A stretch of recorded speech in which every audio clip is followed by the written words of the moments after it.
ថ្ងៃតើធុញទេជីវ៉ាបងកិនថាយ៉ាងដូចជាជ្រុលគ្នាច្រើនពេកហើយស្ដេចប្រច័នគឺជារូបស្រស់តានត្រើយអូនណាយអូនណាយអូនណាយកុំកាចពេកបាត់មកដៃមួយនេះទីក៏មិនបានខលមកក៏យ៉ានសួរថាមកមានស្រីថ្មីមែនទេញាក់ពីគេយល់សពថាបងមានគេមួយថ្ងៃនឹងទន្ទឹងពីងដល់ណែថាបងក្បត់អូនបងមិនដែលមានចិត្តលឿននាងនៅផ្សេងឡើយស្នេហ៍តែត្រាំក្រោយនាងគុំក្នុងបេះដូងខ្ញុំដំបងដែលបងលៀងបងអើយអូនទាំងចិនទាំងពេលវិញបងមាននាងដែលស្អាតជាងអូនបេះដូងឆាឈ្មោះស្ងួនហើយណាមៀងមេចាំប្រាប់ថាស្រលាញ់ខាងនឹងទេជាស្ត្រីរបងអើយ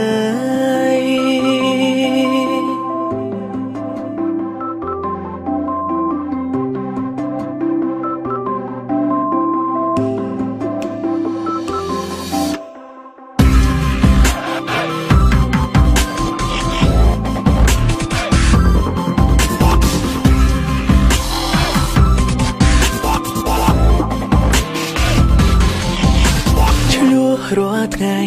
តើធុញទេជីវ៉ាបងកិនថាយ៉ាងដូចជាជ្រុលគ្នាច្រើនពេកហើយស្ដេចប្រច័នគឺជារូបស្រស់តានត្រើយអូនណាយអូនណាយអូនណាយកុំកាចពេកបាត់មកដៃមួយនេះទីក៏មិនបានខលមកក៏យ៉ានសួរថាមកមានស្រីថ្មីមែនទេញាក់ពីគេយល់សពថាបងមានគេ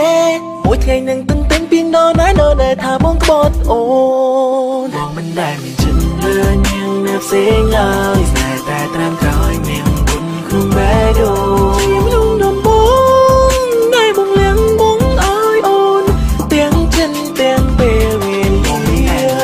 នាងដែលស្អាតជាងអូនបេះដូងឆាឈ្មោះស្ងួនហើយណាមៀងមេចាំប្រាប់ថាស្រលាញ់ខាងនឹងទេជាស្ត្រីរបងអើយ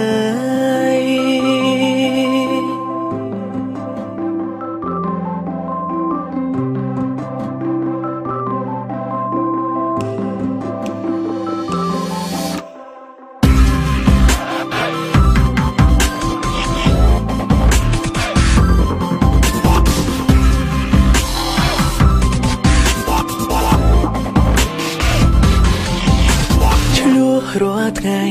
តើធុញទេជីវ៉ាបងកិនថាយ៉ាងដូចជាជ្រុលគ្នាច្រើនពេកហើយស្ដេចប្រច័នគឺជារូបស្រស់តានត្រើយអូនណាយអូនណាយអូនណាយកុំកាចពេកបាត់មកដៃមួយនេះទីក៏មិនបានខលមកក៏យ៉ានសួរថាមកមានស្រីថ្មីមែនទេញាក់ពីគេយល់សពថាបងមានគេមួយថ្ងៃនឹងទន្ទឹងពីងដល់ណែថាបងក្បត់អូ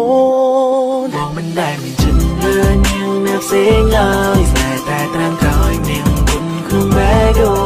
ង